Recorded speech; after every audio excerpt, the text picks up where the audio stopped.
میرے نہایت واجب الاحترام معزز سامعین کرام، السلام علیکم ورحمۃ اللہ وبرکاتہ۔ آج کی اس بابرکت جمعہ المبارک کی نشست میں مجھے آپ حضرات کے سامنے اس عنوان پر لبگشائی کرنے کی سعادت حاصل ہوئی ہے۔ وہ عنوان ہے حج کی فضیلت و اہمیت۔ میں دعا گو ہوں اللہ رب العزت کی بارگاہ سے کہ رب کائنات مجھے کلمہ حق بیان کرنے کی توفیق عطا فرمائے اور بعد میں ہم سب کو اس پر صحیح معنوں میں عمل کرنے کی بھی توفیق عطا فرمائے۔ حج کی اہمیت اور فضیلت سے قبل پہلے آپ بیت اللہ کی تعمیر کے متعلق سن لیجیے کہ یہ بیت اللہ کی تعمیر کس طرح ہوئی۔ اللہ رب العزت نے حضرت ابراہیم خلیل اللہ علیہ السلام کو بہت بڑی بڑی آزمائشوں سے گزارا ہے۔ حضرت ابراہیم خلیل اللہ علیہ السلام نے بڑے بڑے امتحانات دیے ہیں، اپنے گھر بار کو چھوڑا ہے، اپنے ماں باپ کو چھوڑا ہے، اپنی بیوی اور اولاد کو چھوڑا ہے، ایک سنسان اور بیابان صحرا کے اندر تنہا چھوڑ دیا ہے، اپنے بیٹے کی گردن میں چھری چلائی ہے، اپنے آپ کو آگ کے اندر جھونکا ہے۔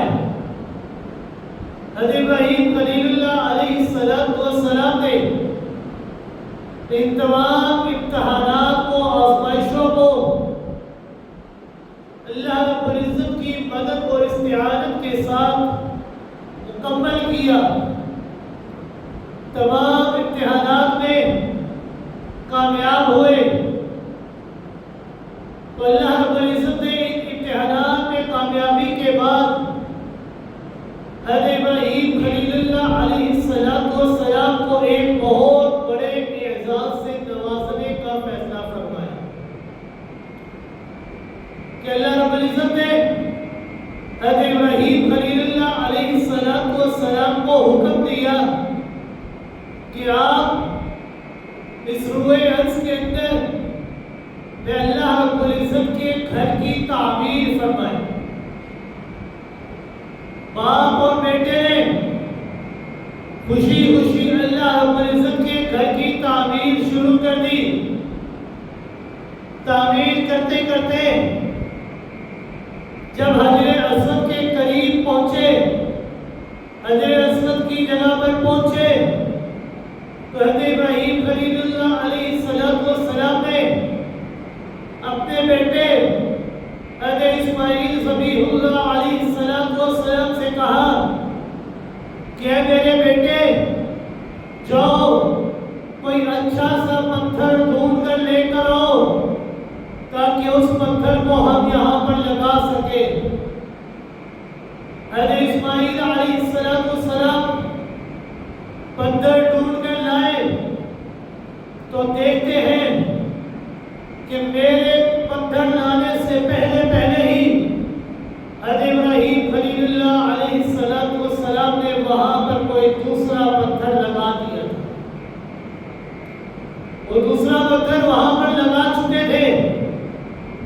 حضرت اسماعیل علیہ السلام نے پوچھا کہ ابا جان، یہ پتھر کہاں سے آیا ہے؟ حضرت ابراہیم خلیل اللہ علیہ السلام نے فرمایا کہ یہ پتھر اللہ کے حکم سے روح الامین، تمام فرشتوں کے سردار حضرت جبرائیل علیہ السلام لے کر آئے ہیں۔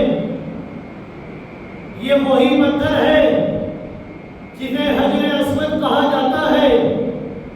طواف کے ہر چکر میں جس کا استعلام کیا جاتا ہے کہ جس کے بارے میں جناب محمد رسول اللہ صلی اللہ علیہ وسلم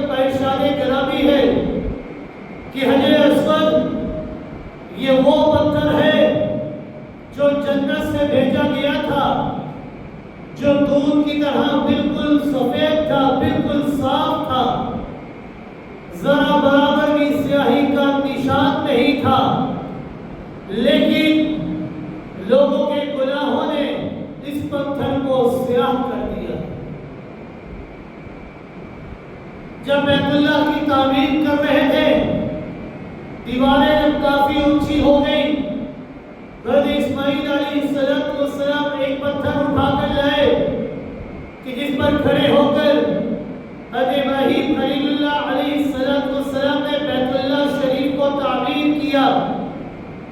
یہ وہی پتھر ہے کہ جسے مقام ابراہیم کہا جاتا ہے، جو بیت اللہ کے سامنے نصب ہے، کہ جس پر حضرت ابراہیم خلیل اللہ علیہ السلام کے قدموں کے نشانات پیوست موجود ہیں۔ ارشاد نبوی ہے کہ یہ پتھر بھی جنت سے بھیجا گیا تھا۔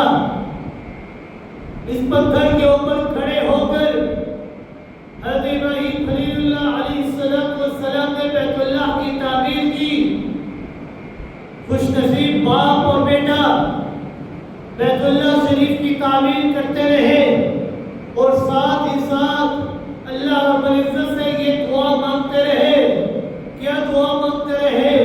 سورہ بقرہ آیت نمبر 127 ہے، ربنا تقبل منا ربنا تقبل منا انک انت السمیع العلیم، کہ میرے پروردگار، اے میرے رب، تقبل منا، یہ ساری خدمت جو ہم نے کی ہے، اس خدمت کو اپنی بارگاہ میں قبول و منظور فرما لینا۔ تقبل منا، ہماری ہر دعا کو اپنی بارگاہ میں قبول و منظور فرما لینا۔ کیوں؟ انک انت السمیع العلیم، کیونکہ سننے والا اور جاننے والا تیرے سوا کوئی اور نہیں ہے۔ تو اکیلا ہے جو ہماری ہر دعا کو سننے والا ہے اور ہمارے تمام حالات کو جاننے والا ہے۔ تقبل منا، ہم سے ہماری اس خدمت کو قبول و منظور فرما لینا۔ بیت اللہ شریف کی تعمیر مکمل ہو گئی تو اللہ رب العزت نے حضرت ابراہیم خلیل اللہ علیہ السلام کو حکم دیا۔ کیا حکم دیا؟ سورہ حج آیت نمبر 27 ہے، وَأَذِّن فِي النَّاسِ بِالْحَجِّ، کہ ابراہیم لوگوں کو حج کے درمیان حج کا اعلان کیجئے، لوگوں میں حج کے لیے اعلان کر دیجئے۔ حضرت ابراہیم خلیل اللہ علیہ السلام نے عرض کیا کہ اللہ رب العزت اس بے آب و ویرانے سے باہر آبادیوں تک میری آواز کیسے پہنچے گی؟ میں یہاں پر کھڑے ہو کر حج کا اعلان تو کر دوں، لیکن اس بے آباد، اس صحرا سے باہر جہاں پر لوگ آباد ہیں، جہاں پر بستیاں موجود ہیں، وہاں تک میری آواز کیسے پہنچے گی؟ تو اللہ رب العزت نے اعلان فرمایا اے ابراہیم، اعلان کرنا یہ تمہارا کام ہے، اسے لوگوں تک پہنچانا یہ میں اللہ کا کام ہے۔ آپ اعلان کیجئے اور میں اللہ کے اوپر بھروسہ کر کے چھوڑ دیجئے، آپ کی آواز جہاں تک پہنچے گی وہاں سے لوگوں کے کانوں تک پہنچانا، اس آواز کو یہ میں اللہ کا کام ہے۔ چنانچہ اللہ رب العزت نے حضرت ابراہیم خلیل اللہ علیہ السلام کا یہ اعلان نہ تو صرف اس وقت کے زندہ انسانوں تک پہنچایا، بلکہ عالم ارواح میں موجود تمام روحوں تک بھی یہ آواز پہنچا دی گئی کہ جس شخص کی قسمت میں بیت اللہ شریف کی زیارت لکھی تھی، اس نے حضرت ابراہیم خلیل اللہ علیہ السلام کے اعلان کے جواب میں کہا لبیک، کہ میں حاضر ہوں۔ حج کی تلبیت کی اصل بنیاد حضرت ابراہیم خلیل اللہ علیہ السلام کے اسی اعلان کا جواب دینا ہے کہ حضرت ابراہیم خلیل اللہ علیہ السلام نے اعلان کیا، تمام حاجی جو تلبیہ پڑھتے ہیں اس تلبیہ کا اصل مقصد، اصل بنیاد حضرت ابراہیم خلیل اللہ علیہ السلام کے اس اعلان کا جواب دینا ہے، لبیک، کہ میں حاضر ہوں۔ جب تک پاک علیہ الصلوۃ والسلام زندہ رہے، اس دنیا کے اندر موجود رہے، بیت اللہ شریف کے متولی حضرت ابراہیم خلیل اللہ علیہ الصلوۃ والسلام رہے۔ آپ کی وفات کے بعد قبیلہ بنو جرہم کے سردار وہ بیت اللہ شریف کے متولی بنے۔ بنو جرہم کے دور میں ہی دین ابراہیمی کے اندر بگاڑ پیدا ہونا شروع ہو گیا۔ متولی حضرات نے نذرانوں کا اور ہدیوں کا مال حرم کرنے لگے۔ چنانچہ قبیلہ بنو خزاعہ نے جدال و قتال کر کے تولیت کا منصب بنو جرہم سے چھین لیا، لیکن بنو خزاعہ کے دور حکومت کے اندر اور مزید بگاڑ پیدا ہو گیا، مزید بگاڑ بڑھتا چلا گیا۔ بیت اللہ شریف میں بت گدھے کی شکل اختیار کر لی گئی۔ شرک کی انتہا کا یہ عالم تھا کہ لات، منات، عزا، حبل کے بتوں کے ساتھ ساتھ حضرت ابراہیم خلیل اللہ علیہ السلام کا بھی بت بنا لیا تھا۔ انہوں نے یہ سارے بت بنا کر بیت اللہ شریف کے اندر رکھ دیے تھے۔ بنو خزاعہ کے بعد بیت اللہ شریف کی تولیت، ملکیت یہ قریش مکہ کے ہاتھ آ گئی۔ قریشی سردار حسین بن کلاب نے خزاعی سردار کی بیٹی سے شادی کر لی، کہ جس کے نتیجے میں قریشی داماد کو خزاعی سسر سے کعبہ کی تولیت حاصل ہو گئی۔ بعثت نبی کے 21 سال بعد نبوت یہ 21 سال ہو گئے تھے، اس کا ظہور ہو چکا تھا، یعنی 8 ہجری کے اندر 8 ہجری تک بیت اللہ شریف یہ شرک اور بت پرستی کا مرکز بن چکا تھا۔ یہ بیت اللہ شریف یہ بت پرستی اور شرک کا مرکز بنا رہا۔ طریقے جاہلیت کے مطابق شیخ مشرک یہ حج ادا کیا کرتے تھے۔ 18 ہجری میں آپ صلی اللہ علیہ وسلم نے فتح مکہ کیا۔ جب مکہ مکرمہ کو فتح کیا تو بیت اللہ شریف کو تمام کے تمام بتوں سے، تمام کی تمام تصویروں سے بالکل پاک کر دیا۔ 9 ہجری کے اندر جب حج فرض ہوا تو جناب محمد رسول اللہ صلی اللہ علیہ وسلم نے سیدنا صدیق اکبر رضی اللہ تعالیٰ عنہ کو امیر حج بنا کر بھیج دیا اور فریضہ حج ادا کرنے کا حکم دیا کہ آپ اپنے ساتھ لوگوں کو لے کر چاہیے اور اسلامی شریعت کے مطابق ان کو حج کے ارکان کے مطابق بتائیے۔ 10 ہجری میں بذات خود جناب محمد رسول اللہ صلی اللہ علیہ وسلم نے 1,24,000 جانثاران صحابہ کرام کی معیت میں حیات طیبہ کا یہ پہلا اور آخری حج تھا، جسے حجۃ الوداع کہا جاتا ہے۔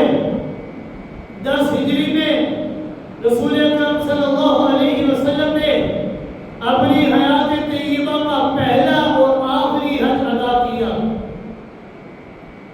آپ صلی اللہ علیہ وسلم نے اپنی زندگی کے اندر صرف ایک ہی حج ادا کیا، جسے حجۃ الوداع کہا جاتا ہے۔ حج یہ دین اسلام کا ایک اہم ترین اور بنیادی ترین رکن ہے کہ جس کے اقرار کیے بغیر یہ اسلام بھی مکمل نہیں ہو سکتا۔ حج یہ بلا شبہ ایک کثیر المقاصد اور کثیر الفوائد عبادت ہے کہ جس کے دینی اور دنیاوی فوائد اس قدر ہے کہ انسان ان کو شمار بھی نہیں کر سکتا۔ اللہ رب العزت نے ان کے مقاصد کا اظہار کرتے ہوئے قرآن مقدس کے اندر ان الفاظوں کا چناؤ فرمایا لِيَشْهَدُوا مَنَافِعَ لَهُمْ، کہ لوگ یہاں پر آئیں، آ کر دیکھیں تو صحیح کہ حج کے اندر میں اللہ رب العزت نے ان کے لیے کیسے کیسے دینی اور دنیاوی فوائد رکھے ہیں، کتنے فوائد میں اللہ رب العزت نے اس حج کے اندر رکھے ہیں۔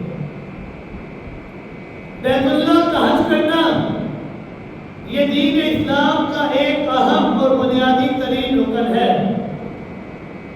کہ جس کے متعلق رسول اکرم صلی اللہ علیہ وسلم کا ارشاد گرامی موجود ہے کہ رسول اکرم صلی اللہ علیہ وسلم نے فرمایا بنی الاسلام علی خمس شہادہ اللہ الہ الا اللہ وانی رسول اللہ وإقام الصلاة وإيتاء الزكاة والحج وصوم رمضان، کہ دین اسلام کی بنیاد یہ 5 ارکان پر ہے۔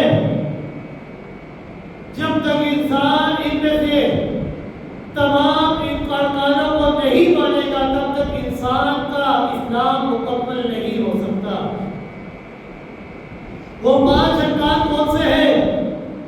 رسول اکرم صلی اللہ علیہ وسلم نے فرمایا پہلا رکن کہ جس کے اوپر تمام ارکان کی بنیاد ہے وہ ہے اللہ الہ الا اللہ وانی رسول اللہ، کہ اللہ کے علاوہ کوئی معبود نہیں، وہ وحدہ لا شریک ذات ہے، وہ اپنی ذات میں بھی تنہا ہے، وہ اپنی صفات میں بھی تنہا ہے، اس کا کوئی شریک نہیں ہے، نہ ذات میں نہ صفات میں، وہ احد ہے، صمد ہے، بے نیاز ہے، لم یلد ہے ولم یولد ہے ولم یکن لہ کفوا احد ہے، اس کا کوئی ہمسر نہیں ہے، اس کا کوئی مد مقابل نہیں ہے۔ وانی رسول اللہ، اور اس بات کا اقرار کرنا کہ میں محمد رسول اللہ صلی اللہ علیہ وسلم یہ اللہ کا آخری نبی ہوں، میرے اوپر نبوت کے دروازے کو ہمیشہ ہمیشہ کے لیے بند کر دیا گیا ہے، اور میں اللہ کی طرف سے بھیجا گیا ایک بشر ہوں، میں آخری نبی ہوں اور بشر ہوں، میرے بعد کوئی نبی نہیں آئے گا۔ وإقام الصلاة، 5 وقت کی نماز ادا کرنا، زکوٰۃ ادا کرنا، رمضان المبارک کے مہینے کے روزے رکھنا اور بیت اللہ شریف کا حج ادا کرنا۔ آگے رسول اکرم صلی اللہ علیہ وسلم نے فرمایا من ترک منہن واحدۃ فہو باللہ کافر، کہ جو بندہ ان میں سے کسی ایک رکن کا بھی انکار کر دے تو گویا کہ وہ اللہ کا انکاری بن جائے گا، کیونکہ اس کا اسلام مکمل نہیں۔ جب اسلام مکمل نہیں تو اللہ کا ماننے والا بھی نہیں ہو سکے گا۔ ان 5 ارکان میں سے کسی ایک رکن کا بھی کوئی بندہ انکار نہیں کر سکتا۔ ارکان اسلام میں سے سب سے آخر کے اندر حج کو بیان کیا گیا ہے، والحج بیت اللہ، کہ بیت اللہ شریف کا حج ادا کرنا۔ اگر ہم اس حدیث مبارکہ کے اندر غور و فکر کریں تو ان تمام ارکان اسلام میں سب سے آخر کے اندر حج کو بیان کیا گیا ہے، لیکن یاد رکھیے گا اجر و ثواب حج ہی کا سب سے زیادہ ہے۔ تذکرہ 5ویں نمبر پر ہے، لیکن ثواب سب سے زیادہ اسی کا ہے۔ کیوں؟ کیونکہ اس حج کے اندر کوئی ایسا رکن دین اسلام کا نہیں ہے جو انسان کو نہ سکھلایا جاتا۔ دین اسلام کے تمام چیزوں کے متعلق انسان کو سکھلایا جاتا ہے۔ حج کی فضیلت کے متعلق رسول اکرم صلی اللہ علیہ وسلم نے فرمایا من حج للہ ولم يرفث ولم يفسق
تو کوئی حد نہیں، چاہے وہ یہودی ہو کر مرے یا عیسائی ہو کر مرے، یعنی طاقت ہونے کے باوجود بیت اللہ شریف کا حج نہیں کرتا، یہ بہت بڑا گناہ ہے۔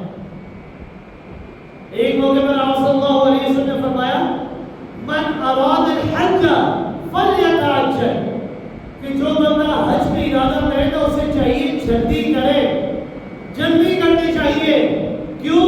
فَإِنَّهُ قَدْ يَبْرُزُ الْمَرِيضُ قَدْ يَحِلُّ الصَّائِلَةُ وَتَعْرُضُ الْحَاجَّةُ، کہ انسان کو چاہیے جو بندہ حج کا ارادہ کرے جلدی کرے، کیونکہ انسان کو معلوم نہیں ہے اپنی زندگی کے بارے میں، کبھی بھی کوئی بیماری اس کے اوپر لاحق ہو سکتی ہے، کبھی بھی سفر کا سامان، سفر کی جو زاد و راہ ہے وہ انسان کے اوپر ختم ہو سکتا ہے، کبھی بھی کوئی ضرورت، کوئی مسئلہ پیش آ سکتا ہے۔ لہذا انسان کو چاہیے جب ارادہ کرے تو جلدی کرے، کیونکہ بعد کی زندگی کے بارے میں انسان کو معلوم نہیں کہ بعد میں انسان کے اوپر کیا حالات آ جائے۔ لہذا انسان کو چاہیے جلدی کرے، جس طرح دنیا کا کوئی کام نہیں چھوڑتا، اسی طرح حج کا جب ارادہ کر لے تو اسے چاہیے جلدی کر لے۔ آپ صلی اللہ علیہ وسلم نے فرمایا من حج للہ، کہ جو بندہ بیت اللہ شریف کا حج ادا کرتا ہے اللہ کی رضا کے لیے، تو اللہ رب العزت ایسے بندے کے تمام گناہوں کو معاف فرما دیتا ہے۔ آپ صلی اللہ علیہ وسلم نے فرمایا کہ جب اعلان فرمایا کہ اللہ رب العزت نے بیت اللہ کا شریف کا حج فرض کیا ہے، تو ایک صحابی کھڑے ہوئے عرض کرنے لگے یا رسول اللہ صلی اللہ علیہ وسلم کتنی بار ادا کرنا ہے؟ آپ صلی اللہ علیہ وسلم خاموش رہے۔ صحابی نے پھر سوال کیا کتنی دفعہ ادا کرنا ہے؟ آپ صلی اللہ علیہ وسلم پھر خاموش رہے۔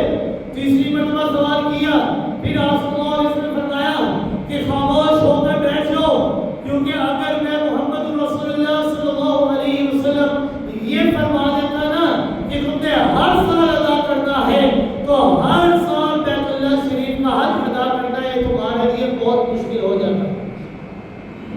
لہذا جس معاملے کے بارے میں میں تمہیں نہ بتاؤں تو تمہیں چاہیے اس کی تغذوں میں نہ لگ جاؤ، بلکہ خاموشی اختیار کرو، کیونکہ سابقہ امتوں کے اوپر جو آزمائشیں آئی تھی، ان آزمائشوں کے آنے کی ایک وجہ یہ بھی تھی کہ وہ ہر چیز کے متعلق اپنے انبیاء سے بار بار سوال کیا کرتے تھے۔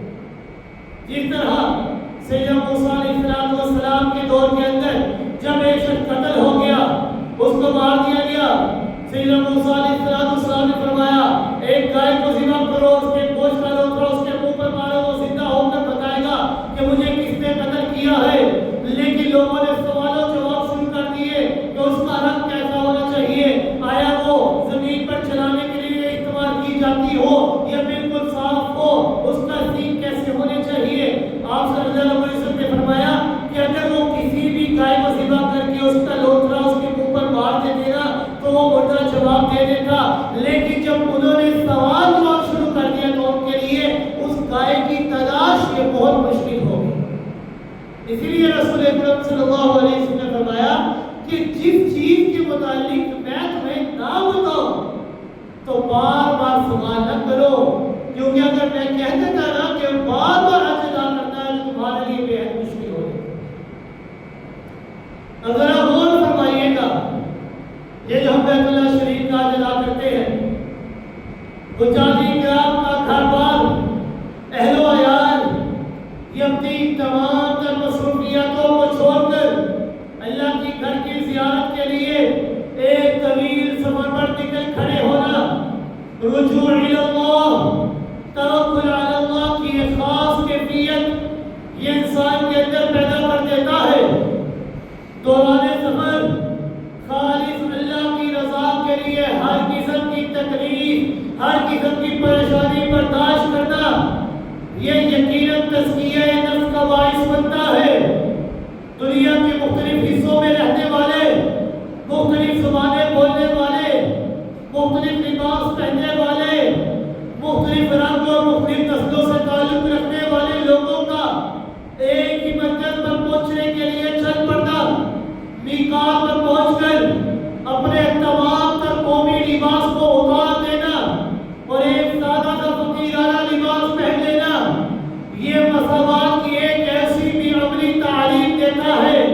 کہ جس کی مثال دنیا کے کوئی مذہب پیش نہیں کر سکتا.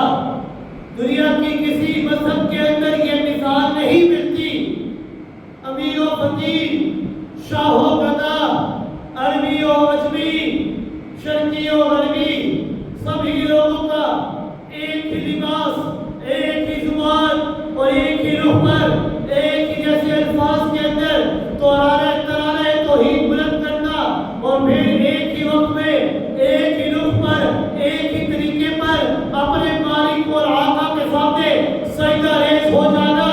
زبان، رنگ، نسل، وطن، قوم وغیرہ کے نام پر بنائی ہوئی قوموں کے خود تراشیدہ بتوں کو توڑ پھوڑ کر پھینک دینا اور بس ایک ہی قوم رسول ہاشمی بننے کا دست دیتا ہے. ایک ہی رنگ یعنی اللہ کا رنگ اپنے اوپر اپنا لینا، صبغۃ اللہ اختیار کر لینا. یہ بیت اللہ کا حج یہ تعلیم دیتا ہے کہ تم نے اپنے اوپر صبغۃ اللہ کا رنگ طاری کر لینا ہے. حرم کے اندر داخل ہونے کی پابندیاں، احرام کی پابندیاں، آپس میں ایک دوسرے کے ساتھ امن و سلامتی اور عزت و احترام کے ساتھ زندگی بسر کرنے کا یہ طریقہ سکھلاتی ہے. یہ بیت اللہ کا حج ادا کرنا یہ ایسی چیزوں کے بارے میں انسان کو سکھلاتی ہے جو بہت سے اسلامی امور سکھاتے ہیں. لیکن حج یہ اسلامی تعلیمات کا کوئی ایسا گوشہ نہیں ہے جو اس حج کے اندر انسان کو نہ سکھلایا جاتا کہ جس کی تعلیم دوران حج بالواسطہ یا بلا واسطہ انسان کو نہ دی جاتی ہو. اتفاق اور اتحاد کی تعلیم، نظم و ضبط کی تعلیم، باہم مربوط رہنے کی تعلیم، دعوت و جہاد کی تعلیم، یکسوئی اور یکجہتی کی تعلیم، مساوات کی تعلیم، موافقت کی تعلیم، امن و سلامتی کی تعلیم، وحدت ملت کی تعلیم، رجوع الی اللہ کی تعلیم، توکل علی اللہ کی تعلیم، اتباع سنت کی تعلیم، عقیدہ توحید کی تعلیم، عقیدہ توحید اور اس کی تعلیم، اتباع سنت کی تعلیم. گویا کہ دین اسلام کا کوئی ایسا گوشہ بھی باقی نہیں رہتا کہ دوران حج جس کی تعلیم بالواسطہ یا بلا واسطہ انسان کو نہ دی جاتی ہو. ہر چیز کی تعلیم انسان کو دوران حج دی جاتی ہے. دین اسلام کے اندر عقیدہ توحید کی اہمیت یہ محتاج وضاحت نہیں ہے. عقیدہ توحید اگر درست نہ ہو تو بڑے سے بڑا نیک عمل بھی اللہ کے ہاں قبول نہیں ہوتا. قرآن مقدس کے اندر اللہ رب العزت نے رسول اکرم صلی اللہ علیہ وسلم کو مخاطب کرتے ہوئے ارشاد فرمایا، سورہ زمر ہے، آیت نمبر 65 ہے کہ اللہ رب العزت نے فرمایا لَإِنْ أَشْرَكْتَ لَيَحْبَطَنَّ عَمَلُكَ وَلَتَكُونَنَّ مِنَ الْخَاسِرِينَ. کہ اگر آپ نے بھی میں اللہ کے ساتھ شرک کیا، میں اللہ کے ساتھ شراکت داری کی ہے تو میں اللہ رب العزت آپ کے بھی تمام نیک اعمال کو ضائع کر دوں گا. یہ اللہ رب العزت کس کو مخاطب کر رہے ہیں؟ جناب محمد رسول اللہ صلی اللہ علیہ وسلم کو، کہ جن کے بارے میں اس بات کا سوچنا بھی بہت بڑی لگتی ہے کہ آپ صلی اللہ علیہ وسلم کبھی بھی اللہ کا شرک کر سکتے ہیں. لیکن اللہ رب العزت نے لوگوں کو سمجھانے کے لیے فرمایا کہ وہ نبی آخر الزمان ہے، اگر وہ بھی میں اللہ کے ساتھ شرک کرے تو میں اللہ ان کے اعمال کو ضائع کر دوں. تو ہم لوگ کیا ہیں؟ سورہ مائدہ میں اللہ رب العزت نے واضح طور پر یہ بات ارشاد فرمائی ہے کہ مشرک کے لیے جنت حرام ہے، وہ ہمیشہ ہمیشہ جہنم کے اندر رہے گا. اللہ رب العزت نے فرمایا سورہ مائدہ آیت نمبر 72 کے اندر إِنَّهُ مَن يُشْرِكْ بِاللَّهِ فَقَدْ حَرَّمَ اللَّهُ عَلَيْهِ الْجَنَّةَ وَمَأْوَاهُ النَّارُ. کہ وہ بندہ کہ جس نے اللہ کے ساتھ شرک کر دیا ہے تو اللہ رب العزت نے فرمایا فَقَدْ حَرَّمَ اللَّهُ عَلَيْهِ الْجَنَّةَ، ایسے بندے کے اوپر میں اللہ جنت کو ہمیشہ ہمیشہ کے لیے حرام کر دوں گا. وَمَأْوَاهُ النَّارُ، اور ایسے بندے کا ٹھکانہ یہ ہمیشہ ہمیشہ کے لیے جہنم کی کی آگ رہے گی۔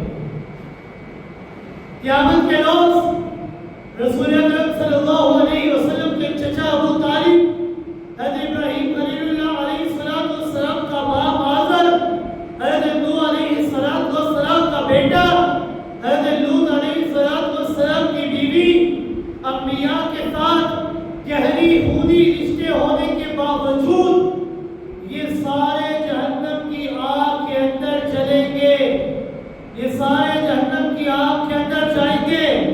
کیوں؟ کیونکہ یہ سارے عقیدہ توحید سے محروم تھے۔ آپ کے چچا ابو طالب نے عقیدہ توحید پر تسلیم نہیں کیا، حضرت ابراہیم خلیل اللہ علیہ السلام کے باپ آزر نے عقیدہ توحید پر تسلیم نہیں کیا، حضرت نوح کے بیٹے نے کہا کہ میں اس طوفان سے بچ جاؤں گا، بلند پہاڑی کے اوپر چڑھ جاؤں گا، لیکن عقیدہ توحید کو تسلیم نہیں کروں گا۔ حضرت لوط کی بیوی نے دین اسلام کو قبول نہیں کیا۔ قال یہ سارے انبیاء کے ساتھ گہری خونی رشتے ہیں، لیکن جہنم کی آگ کے اندر چلیں گے۔ آخر وجہ کیا ہے؟ وجہ یہی ہے کیونکہ یہ عقیدہ توحید سے محروم تھے۔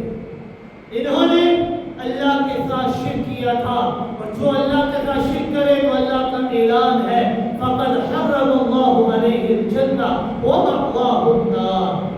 ایسے بندے ہمیشہ جہنم کی آگ کے اندر رہیں گے اور جنت سے ہمیشہ ہمیشہ محروم رہیں گے۔ اس سے عقیدہ توحید کی اہمیت کا اندازہ لگایا جا سکتا ہے۔ آئیے ایک نظر دیکھیے کہ حج کس طرح حاجی کو عقیدہ توحید میں راسخ کر دینے کی تعلیم دیتا ہے۔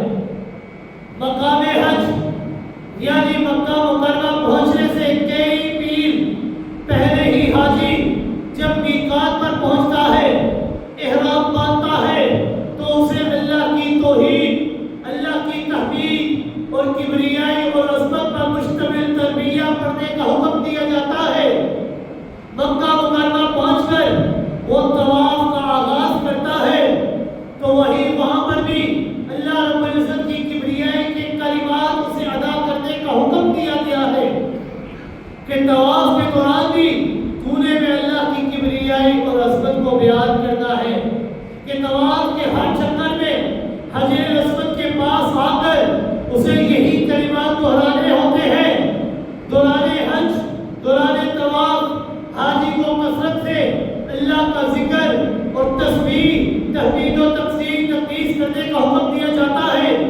طواف کے بعد جب حاجی صفا مروہ کے پاس جاتا ہے، سعی کرنے کے لیے جاتا ہے، تو ایک دفعہ حاجی حجر اسود کی طرف رخ کر کے یہ کہتا ہے بسم اللہ اللہ اکبر، اللہ کے نام کے ساتھ، وہ اللہ جو سب سے بڑا ہے، جس سے بڑا کوئی نہیں ہے۔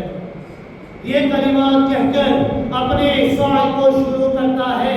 سعی کے آغاز سے پہلے حاجی کو صفا پہاڑی پر کھڑے ہو کر اللہ کی توحید، اللہ کی کبریائی، اللہ کی تکبیر اور حمد و ثنا کے وہ بہترین کلمات ادا کرنے کا حکم دیا جاتا ہے جو رسول اکرم صلی اللہ علیہ وسلم نے فتح مکہ کے موقع پر صفا پہاڑی کے اوپر کھڑے ہو کر کہے تھے۔ یہی توحید، یہی تکبیر اور حمد و ثنا کے کلمات مروہ پہاڑی کے اوپر کھڑے ہو کر وہ حکم دیا جاتا ہے کہ تم نے یہی کلمات کہنے ہیں۔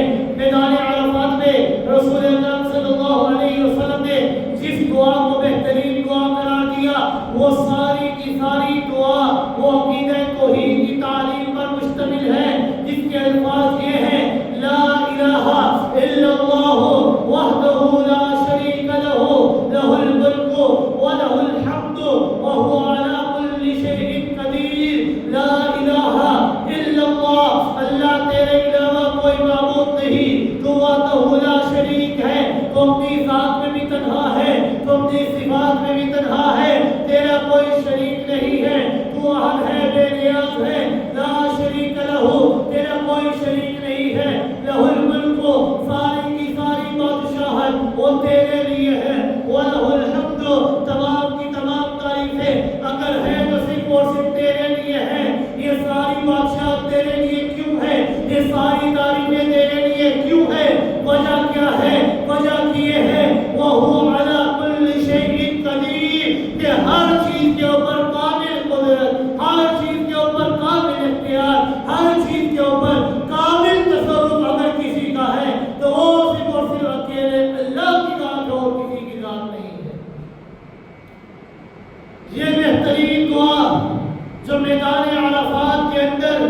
انسان کی اپنی زبانوں سے کہتے ہیں، جسے بہترین دعا جناب محمد رسول اللہ صلی اللہ علیہ وسلم نے قرار دیا ہے، یہ ساری کی ساری دعا یہ عقیدہ توحید پر مشتمل ہے۔ قیام مصطفیٰ کے دوران اللہ تعالیٰ کو مسلسل یاد کرنے کا حکم قرآن مجید کے اندر دیا گیا ہے۔ اللہ ورزق نے ارشاد فرمایا فاذکروا اللہ عند المشعر الحرام واذکروہ کما ہداکم، سورہ بقرہ آیت نمبر 198 ہے۔ مشعر حرام مزدلفہ کی پہاڑی کا نام ہے۔ مزدلفہ کی پہاڑی کے نزدیک اللہ کو خوب یاد کرو، اللہ کا کثرت سے ذکر کرو، جس طرح اللہ رب العزت نے تمہیں تعلیم دی ہے، جس طرح اللہ نے تمہیں سکھلایا ہے۔ منا سے عرفات، عرفات سے مزدلفہ، مزدلفہ سے منا جاتے ہوئے مسلسل تلبیہ کہنا، مسلسل تحلیل کہنا، مسلسل اللہ کی تحمید و تقدیس کے کلمات بلند آواز سے پکارنے کو، اسی کو حج مبرور کہا جاتا ہے۔ قربانی کرتے وقت اللہ کا نام اور اس کی کبریائی کے اظہار کا حکم دیا گیا ہے کہ تم نے جب بھی جانور کی گردن پر چھری چلانی ہے تو اللہ کا نام لے کر چھری چلانی ہے۔ رمی جمال کے وقت ہر کنکری پھینکنے کے ساتھ ساتھ اللہ تعالیٰ کی کبریائی کا نعرہ بلند کرنے کا حکم دیا ہے کہ ایک ایک کنکری جب بھی تم نے پھینکتی ہے، ہر کنکری کے اوپر تم نے اللہ کی تعریف، اللہ کی کبریائی، اللہ کی عظمت بیان کرنی۔ ایام حج خصوصاً ایام تشریق، اسے 11، 12، 13 ذی الحجہ میں ادا کیا جاتا ہے۔ 11، 12، 13 ذی الحجہ کو سال بھر کے تمام دنوں کے مقابلے میں یہ اس لیے افضل ترین دن قرار دیا گیا ہے کہ ان دنوں میں کثرت سے اللہ کی توحید اور تکبیر، اللہ کی کبریائی بیان کی جاتی ہے۔ ان ایام کے اندر اللہ کو کثرت کے ساتھ یاد کیا جاتا ہے۔ 11، 12 اور 13 ذی الحجہ، ان میں کثرت سے اللہ کو یاد کیا جاتا ہے۔ اللہ رب العزت نے سورہ بقرہ آیت نمبر 203 کے اندر حکم دیا وَاذْكُرُوا اللَّهَ فِي أَيَّامٍ مَّعْدُودَاتٍ، کہ اللہ کو گنتی کے ان چند دنوں کے اندر خوب یاد کرو۔ ان دنوں کے اندر اللہ کو یاد کر کے اللہ کے نام پر اپنی قربانیاں دو، جیسا کہ رسول اکرم صلی اللہ علیہ وسلم نے فرمایا قُلْ إِنَّ صَلَاتِي وَنُسُكِي وَمَحْيَايَ وَمَمَاتِي لِلَّهِ رَبِّ الْعَالَمِينَ لَا شَرِيكَ لَهُ وَبِذَلِكَ أُمِرْتُ، کہ تم بھی یہی کلمے اپنی زبانی سے کہو، اپنی زبان سے کہو کہ جس طرح رسول اکرم صلی اللہ علیہ وسلم نے فرمایا کہ میری تمام نمازیں وَنُسُكِي، میری تمام قربانیاں، وَمَحْيَايَ، میری ساری زندگی، وَمَمَاتِي، میرا جینا، میرا مرنا، یہ ساری کی ساری چیزیں اگر ہے تو کس کے لیے ہے؟ للہ رب العالمین، اس اللہ کے لیے جو رب العالمین ہے، وہ رب العالمین لا شریک لہ، کہ جس کا کوئی شریک نہیں ہے۔ اب ان ایام حج کے اندر جب حاجی یہ حج ادا کرتے ہیں، ان ایام حج کے اندر قدم قدم پر حاجی کی زبان سے بار بار اللہ کی توحید، تکبیر، تحمید و تقدیس کے کلمات نکلوا کر اس بات کا پورا اہتمام کر دیا گیا ہے کہ اگر کوئی حاجی پورے فہم و شعور کے ساتھ، پورے عقل و فراست کے ساتھ غور و فکر کرے تو یہ ایام مضمون طریقے سے گزارے تو عقیدہ توحید حاجی کے دل و دماغ کے اندر مکمل طور پر راسخ ہو جائے گا، کیونکہ حج کے تمام ارکان کے اندر انسان عقیدہ توحید کا ہی اقرار کرتا ہے اور کسی چیز کا اقرار نہیں کرتا۔ بار بار اس کی زبان سے یہی تلبیہ نکلتا ہے لبیک اللہم لبیک، لبیک لا شریک لک لبیک، ان الحمد والنعمت لک والملک لا شریک لک۔ یہی کلمات اس حاجی زبان سے بار بار کہتا ہے، اگر حاجی اپنے ان تمام دنوں کے اندر ان الفاظوں کے اندر غور و فکر کر لینا تو اسے سمجھ آ جائے گی کہ حج یہ وہ دین اسلام کا رکن ہے کہ دین اسلام کی کوئی ایسی تعلیم نہیں جو دوران حج انسان کو نہ دی جاتی۔ تمام تعلیمات حاجیوں کو دین حق کو دوران حج دی جاتی ہے۔ عقیدہ توحید کے بعد اتباع سنت یہ دین اسلام کی دوسری اور اہم ترین بنیاد ہے۔ رسول اکرم صلی اللہ علیہ وسلم چونکہ اللہ تعالیٰ کا پیغمبر اور نمائندہ ہوتا ہے، اس لیے رسول کی پیروی اور اتباع کرنا یہ در حقیقت اللہ رب العزت کی پیروی کرنا اور اتباع کرنا ہے۔ قرآن مقدس کے اندر اللہ رب العزت نے اس حقیقت کو ان الفاظوں کے اندر بیان فرمایا، من یطع الرسول فقد اطاع اللہ، کہ جو بندہ رسول کی اطاعت کرتا ہے گویا کہ اللہ کی اطاعت کرتا ہے، کیونکہ رسول یہ اللہ کی طرف سے بھیجا گیا اپنا نمائندہ، اپنا پیغمبر ہوتا ہے جو اللہ تعالیٰ کی تعلیمات کو لوگوں تک پہنچاتا ہے۔ تو گویا کہ رسول کی اطاعت یہ اللہ کی اطاعت ہے۔ خود رسول اکرم صلی اللہ علیہ وسلم نے فرمایا، من اطاعنی فقد اطاع اللہ ومن عصانی فقد عصى اللہ، کہ جس نے میری اطاعت کی گویا کہ اس نے اللہ کی اطاعت کی، اور جس نے میری نافرمانی کی گویا کہ اس نے اللہ کی نافرمانی کی۔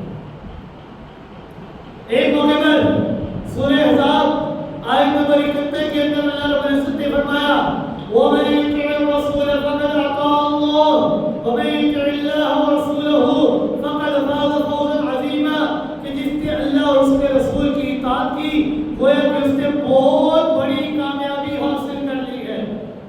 اس سے بڑی کامیابی کوئی اور نہیں ہے کہ انسان اللہ اور اس کے رسول کی اطاعت کرے۔ خود رسول اکرم صلی اللہ علیہ وسلم نے فرمایا، من اطاعنی دخل الجنہ، جس نے میری اطاعت کی گویا کہ وہ جنت کے اندر داخل ہوگا، کیونکہ میری اطاعت میرے تمام احکامات تمہیں اللہ کی اطاعت کا حکم دیتے ہیں، اللہ کے بتائے ہوئے اپنے طریقے پر عمل پیرا ہونے کی تعلیم دیتے ہیں۔ جب تم اللہ کے بتائے ہوئے طریقے کے اوپر عمل کرتے ہوئے اپنی تمام تر زندگی بسر کرو گے تو تم جنت کے اندر داخل ہو جاؤ گے۔ یہ تمام آیات، تمام احادیث سے بآسانی اندازہ لگایا جا سکتا ہے کہ انسان کے نیک اعمال یہ اللہ کے ہاں یہ اسی صورت کے اندر قبول ہوں گے، اسی صورت کے اندر باعث اجر و ثواب ہوں گے جب وہ سارے کے سارے نیک اعمال رسول اکرم صلی اللہ علیہ وسلم کے طریقے اور سنت کے مطابق ہوں۔ جو اعمال سنت رسول اللہ صلی اللہ علیہ وسلم سے ہٹ کر ہوں گے وہ اللہ کے ہاں غیر مقبول ہے، وہ اللہ کے ہاں قبول نہیں ہوں گے، وہ مردود ٹھہریں گے۔ اب اگر ہم مناسک حج پر ایک نظر ڈالتے ہیں اور غور فرماتے ہیں تو یہ تمام مناسک حج شروع سے لے کر آخر تک کس طرح ایک حاجی کو اتباع سنت کی تعلیم دیتے ہیں کہ حاجی سوچ بھی نہیں سکتا لیکن اس نے یہ کام کرتے ہیں، کیوں؟ رسول اکرم صلی اللہ علیہ وسلم کا حکم ہے۔ 8 ذی الحجہ ہے، حاجی مسجد حرام چھوڑ کر ایک بے آواز سنگریزوں بھرے میدان میں خیمہ زن ہو جاتا ہے، بنا کی وادی میں آ جاتا ہے۔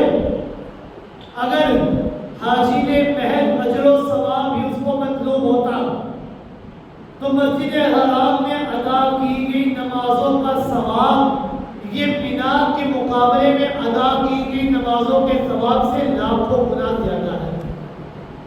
مسجد حرام میں جب نماز ادا کرتے ہیں اس کا ثواب بہت زیادہ ہے، پر اس وقت بنا کے میدان میں نماز ادا کرتے ہیں کیونکہ مسجد حرام یہ اللہ کا گھر ہے، یہاں پر ایک نماز کا اثر ادا کرنا یہ 1 لاکھ سے زیادہ ثواب ملتا ہے انسان۔ اگر حاجی نے جس ثواب اس کو چاہیے ہوتا تو وہ مسجد حرام میں رہ کر ہی نماز ادا کرتا، اس کو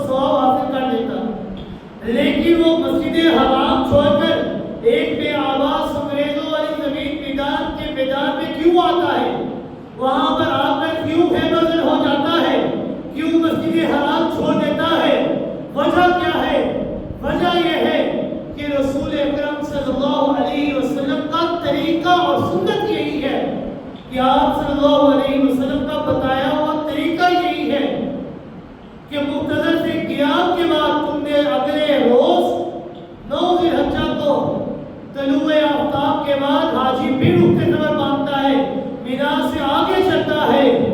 یہ میدان میں جو آنا ہے یہ انسان سوچ بھی نہیں سکتا یہ کیوں آتا ہے، کیونکہ رسول اکرم صلی اللہ علیہ وسلم کا حکم ہے۔ پھر 9 ذی الحجہ کو انسان تھوڑا سا سفر آگے چلتا ہے، چند کلومیٹر کے فاصلے پر میدان عرفات میں جا ٹھہرتا ہے۔ وہی مٹی، وہی سبزے، وہی آب و ہوا۔ عرفات کے میدان میں آخری کون سی ایسی خوبی ہے جو میدان کے اندر نہیں ہے؟ پھر لاکھوں انسان مینا کو چھوڑ کر، مینا کی حدود سے باہر نکل کر عرفات میں جا کر کیوں قیام کرتے ہیں، کیوں ٹھہرتے ہیں؟ اس کے اندر کیا حکمت ہے؟ یہ کیوں کرتے ہیں؟ وجہ یہی ہے کہ رسول اکرم صلی اللہ علیہ وسلم کا طریقہ اور سنت یہی۔ میدان عرفات میں حاجی ظہر کے وقت امام حج کا خطبہ سننے کے بعد نماز ظہر اور عصر کو اکٹھی اور قصر کر کے پڑھتا ہے۔ اب ذرا غور فرمائیے، وہ حاجی جو دنیا بھر کے سارے کام کاج چھوڑ کر، اپنے اہل و عیال کو چھوڑ کر، اپنے رشتے داروں کو چھوڑ کر، اپنے کاروبار کو چھوڑ کر، اپنے آپ کو اس لیے فارغ کر کے آیا ہے کہ وہاں پر جا کر اللہ کی عبادت کرے، لیکن وہ وہاں پر جا کر بھی ظہر اور عصر کی نماز قصر ادا کرتا ہے اور اکٹھی ادا کرتا ہے۔ یہ کیوں ادا کرتا ہے؟ وجہ کیا ہے؟ وجہ یہ ہے رسول اکرم صلی اللہ علیہ وسلم کا سنت، ان کی طریقہ، اتباع سنت۔ حج کا ایک ایک رکن ہمیں اتباع سنت کی تعلیم دیتا ہے۔ عرفات کے اندر چند گھنٹے قیام کے بعد حاجی پھر اپنا سامان سفر باندھتا ہے اور کہیں بھی ایک دوسرے میدان مزدلفہ میں جا کر قیام کرتا ہے۔ عرفات میں حاجی کیوں نہیں رات گزارتا؟ عرفات میں قیام کیوں نہیں کرتا؟ رات وہاں پر کیوں نہیں گزارتا؟ مزدلفہ میں کیوں رات گزارتا ہے؟ اس کی وجہ، اس کے سوا اور کیا ہے کہ سنت رسول اللہ صلی اللہ علیہ وسلم یہی ہے کہ عرفات کے سب ریزوں کو غروب آفتاب کے بعد الوداع کہا جائے اور مزدلفہ کے سب ریزوں پر آ کر اپنی رات بسر کی جائے۔ کہ رسول اکرم صلی اللہ علیہ وسلم کی تعلیم اور ان کا طریقہ اور ان کی سنت یہی ہے کہ تم نے غروب آفتاب کے بعد عرفات کو چھوڑ دینا ہے اور مزدلفہ میں آ جانا ہے۔ عرفات جہاں کی غروب آفتاب کے بعد روانہ ہوتا ہے، لیکن مغرب کی نماز اپنے وقت پر ادا نہیں کرتا، بلکہ مزدلفہ آ کر عشاء کی نماز کے ساتھ اکٹھی ادا کرتا ہے۔ حالانکہ اول وقت کے اندر نماز کا ادا کرنا یہ بہت زیادہ بہتر اور افضل ترین عمل ہے، اور مغرب کی نماز کا حکم ہے کہ جیسے ہی وقت ہو جائے فوراً اس کو ادا کیا جائے۔ لیکن حاجی عرفات کے بعد، غروب آفتاب کے بعد عرفات میں مغرب کی نماز ادا نہیں کرتا، بلکہ عرفات سے نکل کر مزدلفہ پہنچ کر عشاء کی نماز کے ساتھ بھی مغرب کی نماز کو ادا کرتا ہے۔ یہ کیوں ادا کرتا ہے؟ یہ کیوں خلاف ورزی کرتا ہے؟ کیونکہ رسول اکرم صلی اللہ علیہ وسلم کا طریقہ اور سنت ہی ہے کہ آپ صلی اللہ علیہ وسلم نے اس سے مؤخر کر کے نماز کو ادا کیا تھا۔ مزدلفہ میں حاجی ساری رات سو کر گزارتا ہے، ابداً نماز تہجد ترک کر دیتا ہے، نماز تہجد ادا نہیں کرتا۔ حالانکہ رسول اکرم صلی اللہ علیہ وسلم نے تمام نفل نمازوں میں سے تہجد کو افضل ترین نماز قرار دیا ہے۔ حاجی اس رات نماز تہجد کو ترک کرتا ہے صرف اس لیے کہ خود رسول اکرم صلی اللہ علیہ وسلم نے اس رات نماز تہجد کو ادا نہیں کیا تھا۔ مزدلفہ سے حاجی پھر پلٹ کر اسی جگہ پر آتا ہے، مینا میں آ جاتا ہے جہاں سے چلا تھا، اس لیے کہ اللہ رب العزت کے رسول جناب محمد رسول اللہ صلی اللہ علیہ وسلم نے ایسا ہی کرنے کا حکم دیا تھا۔ 10 ذی الحجہ کو مینا پہنچ کر حاجی صرف جمرہ عقبہ کو کنکریاں مارتا ہے، حالانکہ باقی 2 یا 3 جمروں میں ایک جمرہ عقبہ کے ساتھ جمرہ وسطیٰ اور جمرہ اولیٰ کو بھی کنکریاں مارتا ہے۔ اس کی وجہ یہی ہے کہ ذی الحجہ کو چونکہ رسول اکرم صلی اللہ علیہ وسلم نے صرف جمرہ عقبہ کو ہی کنکریاں ماری تھی، جمرہ وسطیٰ اور جمرہ اولیٰ پہلے کے شیطان کو اور دوسرے شیطان کو کنکریاں نہیں ماری تھی، اس لیے 10 ذی الحجہ کو صرف آخری پتھر والے کو آخری جمرے کو انسان کنکریاں مارتا ہے، کیونکہ رسول اکرم صلی اللہ علیہ وسلم کا حکم ہے۔ اسی 10 ذی الحجہ کو حاجی قربانی کر کے اپنے بال کٹواتا ہے، نہا دھو کر مکہ مکرمہ طواف زیارت کے لیے جاتا ہے، تھکا ماندہ سستانے کا خواہش مند حاجی طواف زیارت کے بعد پھر انہی قدموں پر واپس مینا پلٹ آتا ہے، آرام نہیں کرتا بلکہ واپس پلٹ آتا ہے، صرف اس لیے کہ رسول اکرم صلی اللہ علیہ وسلم نے ایسا ہی کیا تھا۔ ایام تشریق میں 11، 12، 13 ذی الحجہ کو حاجی زوال کے بعد جمرہ وسطیٰ اور جمرہ عقبہ کو بالترتیب کنکریاں مارتا ہے، لیکن اگر وہ پہلے جمرہ عقبہ کو اور پھر جمرہ وسطیٰ کو اور پھر جمرہ اولیٰ کو کنکریاں مارتے ہیں تو اس کا یہ تمام عمل باطل ٹھہرتا ہے۔ کیوں؟ پہلے جمرے کو کنکری نہیں مارنی، پھر دوسرے کو تیسرے کو نہیں، بلکہ آخر سے شروع کرنی ہے، چیز چھوٹے سے شروع کرنی ہے۔ کیوں؟ کیونکہ رسول اکرم صلی اللہ علیہ وسلم کا طریقہ اور سنت یہی ہے، اگر انسان اس طریقے سے ہٹ کر پہلے سے شروع کرے گا تو اس کا یہ عمل باطل ٹھہرے گا۔ اس نے رسول اکرم صلی اللہ علیہ وسلم کے بتائے ہوئے طریقے کے مطابق اپنے حج کو ادا کرتا ہے۔ ایام تشریق مینا میں گزارنے کے بعد حاجی بھی مکہ مکرمہ آتا ہے، اپنے وطن روانہ ہونے سے پہلے ایک مرتبہ پھر بیت اللہ شریف کا طواف کرتا ہے، حالانکہ اس گھر کے کتنے ہی طواف وہ پہلے کر چکا ہے، لیکن جب تک حاجی یہ آخری طواف وداع نہیں کرتا وہ مکہ مکرمہ سے رخصت نہیں ہو سکتا۔ کیوں رخصت نہیں ہو سکتا؟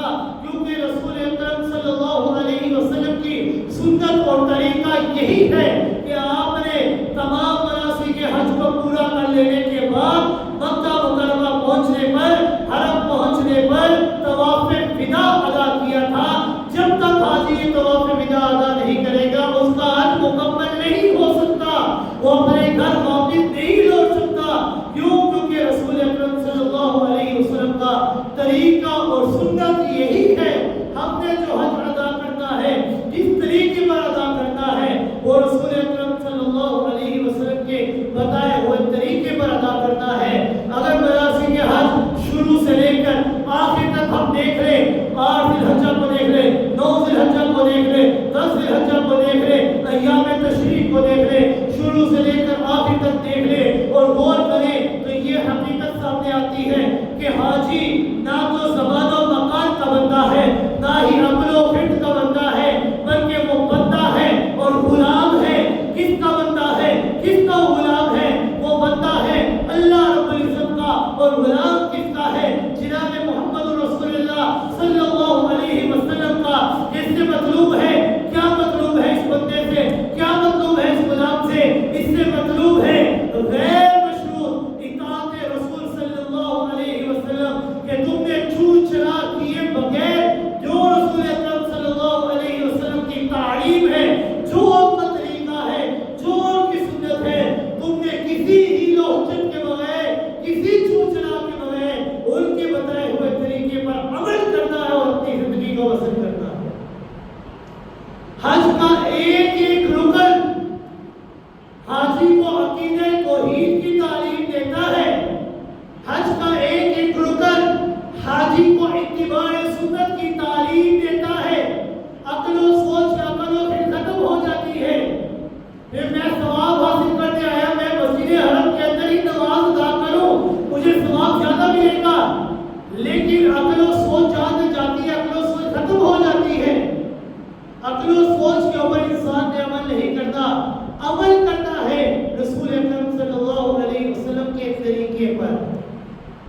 ثواب تو مسجد حرام کے اندر زیادہ تھا، لیکن مسجد حرام چھوڑ کر کیوں اس جگہ پر آیا، کیوں مینا میں آیا، کیوں مزدلفہ گیا، کیوں عرفات کے میدان میں گیا؟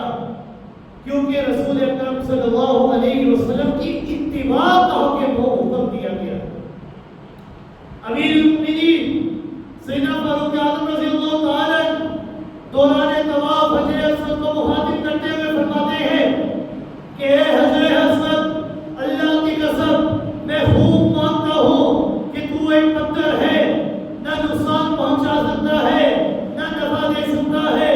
اگر میں نے رسول اکرم صلی اللہ علیہ وسلم کو تجھے چومتے ہوئے، تجھے بوسہ دیتے ہوئے نہ دیکھا ہوتا تو میں جناب فاروق اعظم رضی اللہ تعالیٰ تجھے کبھی بھی نہ چومتا اور نہ ہی بوسہ دیتا۔ یہ کہہ کر حجر اسود کا احترام کیا اور پھر فرمانے لگے اب ہمیں طواف عمرہ کے پہلے 3 چکروں میں رمل کرنے کی کیا ضرورت ہے؟ جب انسان نے طواف کرنا ہے 7 چکر لگانے ہیں، لیکن پہلے 3 چکروں میں پہلوان کی طرح رمل کرنا ہے، سینہ باہر نکال کر تیزی کے ساتھ چلنا ہے۔ یہ رمل کیوں کرنا ہے؟ یہ تو مشرکوں کو دکھانے کے لیے تھا۔ اب اللہ تعالیٰ نے انہیں تباہ کر دیا ہے، مشرک ختم ہو چکے ہیں، اب یہاں پر حرم کے اندر مشرک تو موجود نہیں ہے۔ پھر سیدنا فاروق اعظم رضی اللہ تعالیٰ نے خود ہی فرمایا یہ رمل وہ چیز ہے جسے نبی کریم صلی اللہ علیہ وسلم نے کیا، اور اب نبی کریم صلی اللہ علیہ وسلم کی سنت کو چھوڑنا یہ اب ہمیں پسند نہیں ہے۔ آپ صلی اللہ علیہ وسلم نے جو رمل کیا تھا پہلے 3 چکروں میں، یہ تو مشرکوں کو دکھانے کے لیے کہ مسلمانوں کو کمزور نہ سمجھنا، مسلمان بڑے طاقتور ہیں، ان کے اندر ہمت ہے، جذبہ ہے، جنون ہے، ان کو کمزور نہ سمجھنا۔ سیدنا فاروق اعظم رضی اللہ تعالیٰ نے سوال کیا اب تو یہاں پر مشرک موجود نہیں ہے، میری حکومت خلیفہ ثانی ہوں، یہاں پر تو مشرک موجود نہیں، اب ہم رمل کیوں کرتے ہیں؟ تو خود جواب دیتے ہیں کہ ہم رمل اس لیے کرتے ہیں کیونکہ رسول اکرم صلی اللہ علیہ وسلم کا طریقہ تھا۔ یہ جو حج یا عمرہ ہم ادا کرتے ہیں یہ بھی ہمیں اسی بات کی تعلیم اور درس دیتا ہے کہ تم نے اپنی ساری زندگی اللہ اور اس کے رسول کے بتائے ہوئے طریقے کے مطابق زندگی بسر کرتی ہے۔ تم نے اپنی عقل و سوچ کے مطابق زندگی بسر نہیں کرتی، بلکہ زندگی بسر کرتی ہے اتباع رسول اللہ صلی اللہ علیہ وسلم کے مطابق۔ اور یہ بیت اللہ شریف کے جتنے بھی ارکان ہیں، حج کے جتنے بھی ارکان ہیں، یہ تمام ارکان انسان کو عقیدہ توحید اور اتباع سنت ہی کی تعلیم دیتے ہیں۔ تو اللہ رب العزت سے دعا ہے کہ جو حاجی اس سال بیت اللہ شریف کا حج ادا کرنے کے لیے جا رہے ہیں، اللہ رب العزت ان کے اس حج کو اپنی بارگاہ میں قبول و منظور فرمائے اور ان کو طاقت اور استعانت عطا فرمائے، اور جو حاجی اس بار نہیں جا سکے، جو لوگ نہیں جا سکے، اللہ رب العزت سے دعا ہے کہ اللہ رب العزت ان کو اگلے سال بیت اللہ شریف کا حج ادا